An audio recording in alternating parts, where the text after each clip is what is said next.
With Santa Cruz's 2015 album, simply titled Santa Cruz, we see the band do something that can freak a lot of fans out. They changed. But they still stayed true to being a hard rock band, so it still worked out as far as I'm concerned. Santa Cruz, instead of doing another 80s hard rock sounding album, decided to take that style and modernize it a little bit. And they actually got a lot heavier with this album. I really like the sound on it a lot.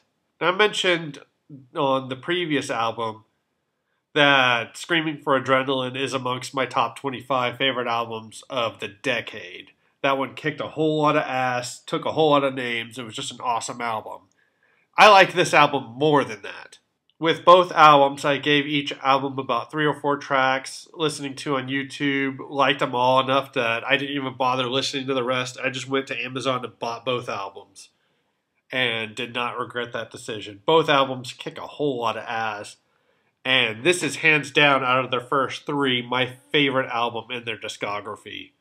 This album kicks so much ass. I absolutely love the guitar tones on it. They've got a nice heavy sound to them. The drums sound awesome. The vocalist sounds really good. Overall, everything just works out really well as far as the production goes. I mentioned some of the influences you might hear on their first album. On this one, I kind of feel like they've gone their own direction, except there is one track that does remind me a lot of Slave to the Grind era Skid Row, and we'll get there when I get to that track. And the hooks. Man, the hooks. These guys are blending some really heavy hard rock with some really catchy hooks, and I am a sucker for a catchy chorus. And this album does not disappoint. If the first album was really consistent, this album is pretty much just as consistent. There are 7 tracks that I absolutely love. Those would be the first 7 songs on the album. One that I like a little bit, that's the last track. And a couple others that are just okay. But that's still really fucking good.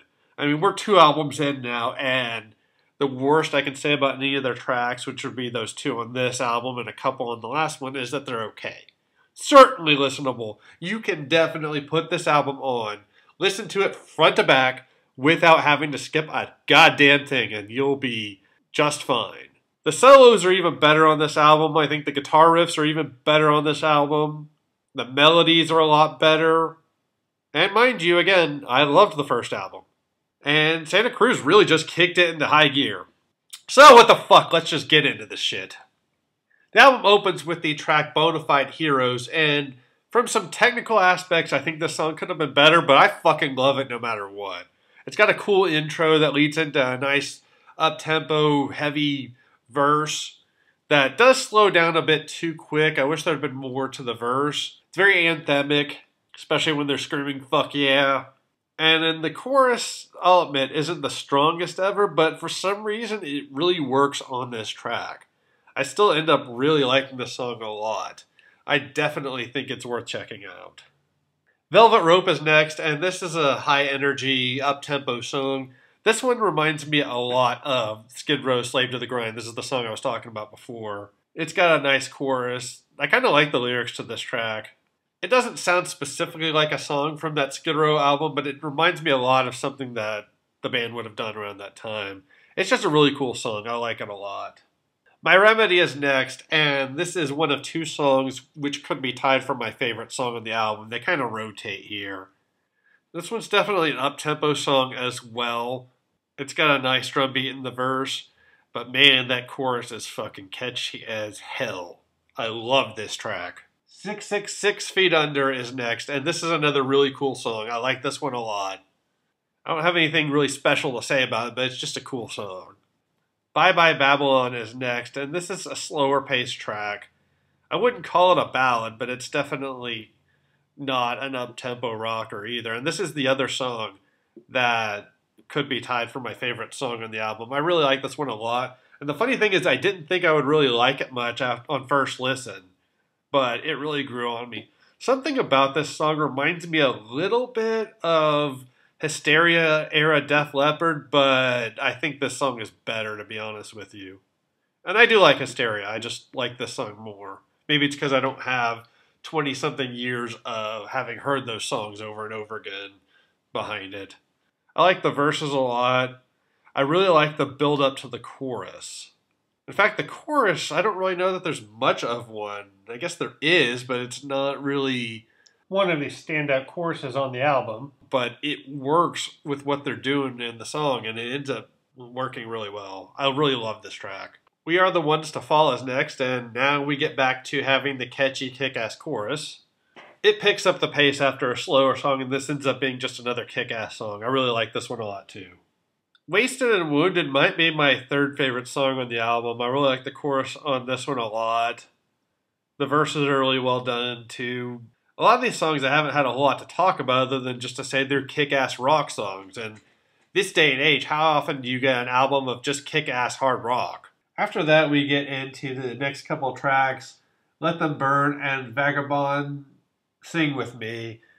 These are a couple other rock tracks. They don't really do as much for me. They're my least favorite on the album. They're okay. They're not bad, but they're certainly not standouts for me, and I honestly only vaguely remember them. And Can You Feel the Rain will end the album with the band's first on a full-length album ballad. I think they have a couple of demos before Screaming for Adrenaline, which actually have some softer songs on there. But as far as the studio album goes, this is their first actual ballad. It's got a really cool atmosphere to it. I kind of like it. The chorus isn't ultra catchy or ultra complicated, but it's serviceable. It ends up being a pretty decent track and an okay way to close out the album. So overall, we've got a kick-ass album full of kick-ass song after kick-ass song throughout most of the way. I'm going to give this album a 9.2 out of 10. I think it's really good. This album definitely makes my top 10 list for albums of the decade. I think it's an awesome album. It's remarkably consistent. You have 7 songs that I absolutely love, a couple more that are just okay, and another one that I like. So for my money, you cannot go wrong with Santa Cruz's albums, Screaming for Adrenaline or their self-titled album. Both of these are kick-ass albums, and they are definitely worth your time if you like good hard rock.